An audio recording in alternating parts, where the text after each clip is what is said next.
Assalaamu calaykum. Kusoo dhawaada daawadayaal qaybtii labaad ee sheekadii Amiina Almufti. Waxay inoo marisay iyadoo ay Basaam iyo Amiina kala hareen. Amiinana ay waxbarashadeedii dugsiga sare Sidriqa ay ku dhammaysatay. Haddaba Amiina waxay waalidkeeda ka codsatay inay u diraan qaaradda Yurub si ay halkaas waxbarashadeedii jaamacadda ugu soo qaadato. Iyaguna waa ay ka aqbaleen codsigeeda waxayna u direen waddanka Austria. Amiina waxay jecleed inay barato kulliyadda caafimaadka, laakiin nasiib darro baca ku filan inay kulliyaddaas barato ma aysan haysan.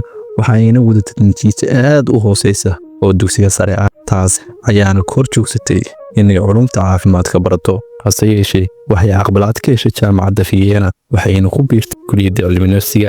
sanadkaas ee Amiina tagtay Austria wuxuu ahaa sanadii 1957. ta ahaan waxay ahayd 17 jir 18 jir. bal qiyaas xaaladda gabar da'daas jirta keligii soo safartay ee dhex timid waddan iyo bulsho waxa ay ka taqaanaba ay aad u yaryihiin. laakiin safarkaas ayada wuxuu u ahaa albaab ay uga bedeleen dhaqan iyo hiddo qarniyaal soo jiray oo ay qoyskeedu aad ugu dheganayeen uuna ilaalin jiray. laakiin iyadoo ay arkaysay xabsi iyo culays wax badan nolosheeda xayiray. hoogaa markii ay Austria la qabsatay waxa ay bilowday inay si tartiib u barato magacyada iyo dhaqamada dad hore oo ay halkaas kula kulantay.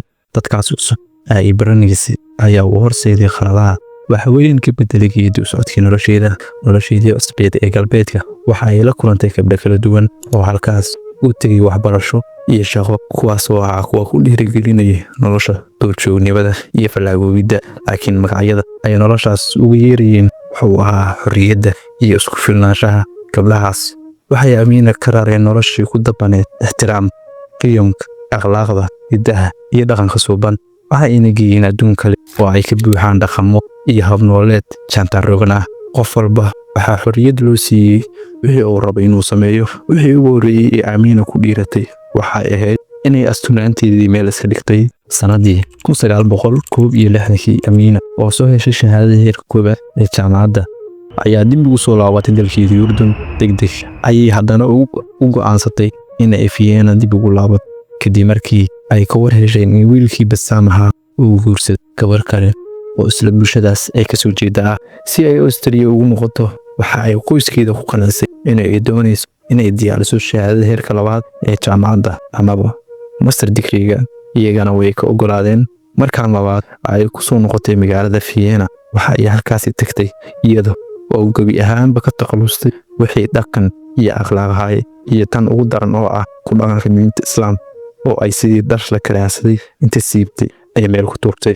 intii waqtigaas lagu jiray waxa ay shaqo ka heshay mid ka mid ah goobaha carruurta lagu ciyaarsiiyo. sidaas oo ay tahayna Amiina wax weyn ugama baahneen in ay shaqayso. waxaa yeelay waalidkeeda ayaa u soo diri jiray dhaqaale ku filan oo ay halkaas ku joogto. shaqadan waxay Amiina nolosheedii ku riday iskuus kale oo raacayay wadadka foolxun kuwii kale oo dhan.